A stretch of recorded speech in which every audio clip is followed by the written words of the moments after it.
Hello everyone, welcome to delicious recipes. എല്ലാവർക്കും ഹൃദയം നിറഞ്ഞ വിഷു ആശംസകൾ നേരുന്നു.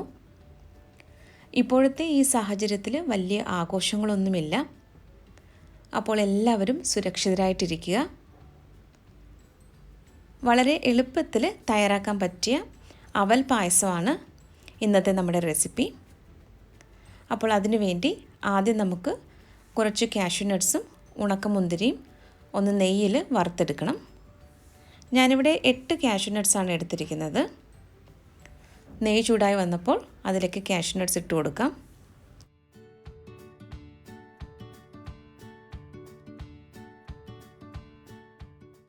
ഇപ്പോൾ ഇത് പാകത്തിന് ഫ്രൈ ആയി വന്നിട്ടുണ്ട്. നമുക്കിത് പാനിൽ നിന്നും എടുത്ത് മാറ്റാം. അടുത്തതായിട്ട് ഉണക്കമുന്തിരിയാണ് നമുക്ക് വറുത്തെടുക്കാനുള്ളത്. ഇതിനങ്ങനെ പ്രത്യേകിച്ച് കണക്കൊന്നുമില്ല. ഞാനിപ്പോൾ 2 ടേബിൾ സ്പൂൺ നിറയെ ഉണക്കമുന്തിരി എടുത്തിട്ടുണ്ട്.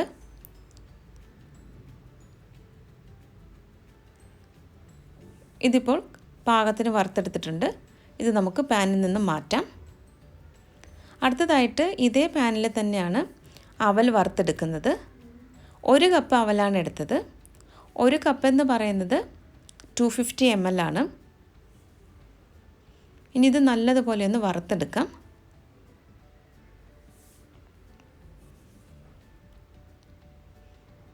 വളരെ കുറച്ച് ചേരുവകൾ കൊണ്ട് വളരെ പെട്ടെന്ന് തയ്യാറാക്കിയെടുക്കാൻ പറ്റുന്ന ഒരു പായസമാണിത്. കുറച്ച് കട്ടിയുള്ള അവലെടുക്കുന്നതായിരിക്കും ഈ പായസം തയ്യാറാക്കാൻ നല്ലത്. ഞാൻ ഇതിനു മുമ്പ് സേമിയ പായസത്തിൻ്റെയും പരിപ്പ് പായസത്തിൻ്റെയും പാൽപ്പായസത്തിൻ്റെയും ഒക്കെ റെസിപ്പികൾ പോസ്റ്റ് ചെയ്തിട്ടുണ്ട്. അപ്പോൾ അത് കണ്ടിട്ടില്ലാത്തവർ ആ വീഡിയോകളൊക്കെ ഒന്ന് കാണുക. റെസിപ്പികളൊക്കെ ട്രൈ ചെയ്ത് നോക്കിയിട്ട് ഫീഡ്ബാക്ക് കൂടി തരാനായിട്ട് മറക്കരുത്. അപ്പോൾ ഇവിടെ അവൽ നന്നായിട്ട് വറുത്തെടുത്തിട്ടുണ്ട്. ഇതുപോലെ കയ്യിലെടുത്ത് ഒന്ന് പ്രസ് ചെയ്ത് നോക്കുമ്പോൾ ഇങ്ങനെ ഒടിഞ്ഞു വരണം. അതാണ് അതിൻ്റെ പാകം. ഇനി നമുക്കിത് ഫ്ലെയിം ഓഫ് ചെയ്തിട്ട് വേറൊരു പ്ലേറ്റിലേക്ക് മാറ്റി വയ്ക്കാം. അടുത്തതായിട്ട് പായസത്തിന് ആവശ്യമായിട്ടുള്ള പാലൊന്ന് തിളപ്പിച്ചെടുക്കണം. ഞാനിവിടെ 5 കപ്പ് പാലും 1/2 കപ്പ് വെള്ളവുമാണ് ഇപ്പോൾ ഇതിൽ ചേർത്തിട്ടുള്ളത്. ഇനി ഇത് നല്ലതുപോലെ ഒന്ന് തിളപ്പിച്ചെടുക്കണം. ഇപ്പോൾ തീ ഏറ്റവും കൂട്ടി വെച്ചിട്ടാണ് ഈ പാല് തിളപ്പിച്ചെടുക്കുന്നത്. ഇടയ്ക്കിടയ്ക്ക് ഇത് ഇളക്കി കൊടുക്കാനായിട്ട് മറക്കരുത്. പാലിപ്പോൾ തിളച്ച് വരുന്നുണ്ട്. ഇനി ഇത് നല്ലതുപോലെ ഒന്ന് തിളച്ച് അല്പം ഒന്ന് വറ്റിച്ചെടുക്കണം.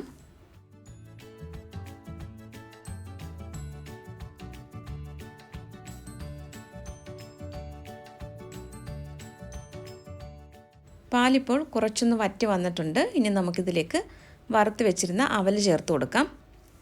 നല്ലതുപോലെ ഒന്ന് ഇളക്കി കൊടുക്കാം. ഇനി അവൽ നന്നായിട്ടൊന്ന് വേവിച്ചെടുക്കണം. വെള്ള അവലോ ചുവന്ന അവലോ ഏത് വേണമെങ്കിലും ഇതിന് ഉപയോഗിക്കാം. ഞാനിവിടെ മധുരത്തിന് പഞ്ചസാരയാണ് ചേർത്തിരിക്കുന്നത്. ഇത് ശർക്കര പാനി ചേർത്തിട്ടും തയ്യാറാക്കാറുണ്ട്. അവൽ നല്ലതുപോലെ വെന്തതിന് ശേഷം ഇതിലേക്ക് നമുക്ക് മധുരത്തിന് ആവശ്യമായിട്ടുള്ള പഞ്ചസാര ചേർത്ത് കൊടുക്കാം.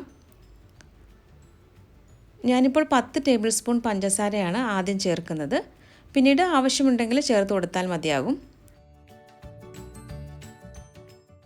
നിങ്ങളുടെ ഓരോരുത്തരുടെയും മധുരത്തിനനുസരിച്ച് പഞ്ചസാരയുടെ അളവ് അല്പം കൂട്ടുകയോ കുറയ്ക്കുകയോ ഒക്കെ ആവാം. ഇതിപ്പോൾ നന്നായിട്ട് മിക്സ് ചെയ്തെടുത്ത ശേഷം നമുക്കിതിലേക്ക് ഇനി ഏലക്ക പൊടിച്ചതാണ് ചേർക്കാനുള്ളത്. ഏലക്ക മിക്സിയുടെ ചെറിയ ജാറിൽ പൊടിച്ചെടുക്കുമ്പോൾ അല്പം പഞ്ചസാര കൂടി ചേർത്ത് പൊടിച്ചാൽ നല്ലതായിരിക്കും. അത് പെട്ടെന്ന് തന്നെ പൊടിഞ്ഞു കിട്ടും. 1/2 ടീസ്പൂൺ ഏലക്ക പൊടിച്ചതാണ് ഇപ്പോൾ ചേർക്കുന്നത്. ഇനി ഇത് നന്നായിട്ടൊന്ന് മിക്സ് ചെയ്ത് കൊടുക്കാം. അങ്ങനെ നമ്മുടെ രുചികരമായിട്ടുള്ള അവൽ പായസം ഇവിടെ റെഡി ആയിട്ടുണ്ട്. ഇനി ഇതിലേക്ക് അവസാനമായിട്ട് വറുത്തെടുത്ത് വെച്ചിരിക്കുന്ന കാഷ്യൂ നട്ട്സും ഉണക്കമുന്തിരിയും കൂടി ചേർത്ത് കഴിഞ്ഞാൽ പായസം റെഡിയാകും. അപ്പോൾ ഇന്നത്തെ ഈ പായസം എല്ലാവർക്കും ഇഷ്ടമായെന്ന് കരുതുന്നു.